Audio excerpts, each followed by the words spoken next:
Akala ng iba kapag nasa abroad ka, marami ka ng pera. Hoy, marami lang po kaming naipon na resibo. Pero pera. Subukan mo kayang mag-abroad nang malaman mo. 'Di ba? Tapos minsan sinasabihan kang mata pobre, sinasabihan kang madamot, sinasabihan kang walang utang na loob. Hello? Ba't nung nag-abroad ako, may ambag ka ba? Sige nga. Ba't ang dami mong sad-sad ngayon? Mag-abroad ka kaya nang malaman mo kung ano ang tunay na buhay sa abroad.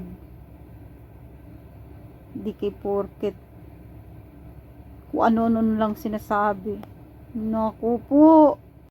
May iba pa na kung siguro may problema sila. Pag may message sa'yo, pautang naman dyan.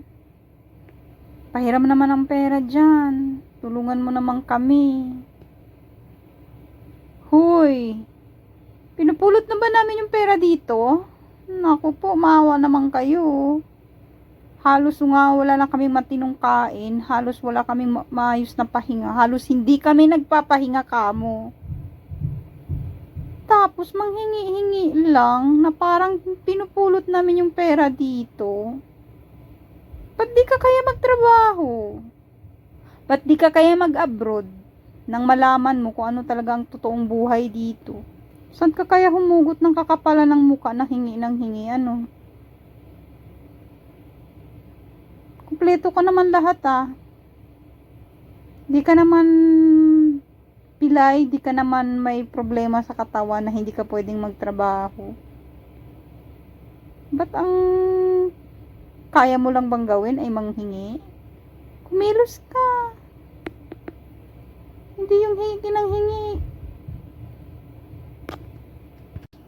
Hindi po kami ATM mga OFW sa mga nasa Pinas. Uulitin ko, hindi po kami ATM or bangko na maraming pera. Anong marami sa amin? Sakit sa katawan. Ang marami sa amin, sakit-sakit na. Ano nung sakit? Ikaw ba namang walang pahinga? Walang ayos na kain para lang makapagtrabaho? Tapos, hingi lang ng hingi. Maawa naman kayo sa amin, oy. Hindi naman na ginagawa kaming ATM mga OFW. Tao po kami, hindi po kami ATM. Kung merong magbibigay, pero hindi yun mayat maya na lang hingi, manghihiram. Kasi ang hiram kasi, parang hinihingi na rin yun. Tingnan mo, pag hinanghihiram, ang bait sa'yo. Super. Pero pag subukan mo nang kolektahin yung inutang niya sa'yo, na wow, parang hindi na kayo magkakilala. Higit sa lahat, siya pa yung galit. Pag kinukuha mo yung, kumbaga, kinukuha mo yung pambayad sa kanya. Siya pa yung galit. Maraming sad-sad. Diba? Maawa naman kayo sa amin. Uy, hindi po kami ATM. Tao po kami. Kumpleto ka namang lahat. Magtrabaho ka. Sabihin mo naman ngayon, mahirap ang buhay sa Pinas. Bakit ba dito ba sa ibang bansa, madali ba ang buhay? Parehas lang naman Kami dito, hindi pwedeng walang trabaho, wala kami makain. Sa Pinas kasi, kung sino yung may trabaho, siya na lahat kargo. Yung iba, sarap buhay lang, kaitulog, magmarites, mag-games, mag-cellphone, babad lang sa internet ng kung ano-anong mga nega na lang napupulot, hindi na nagtatrabaho. Mga latest na mga negative na mga chismis sa internet, alam na alam ko anong updated.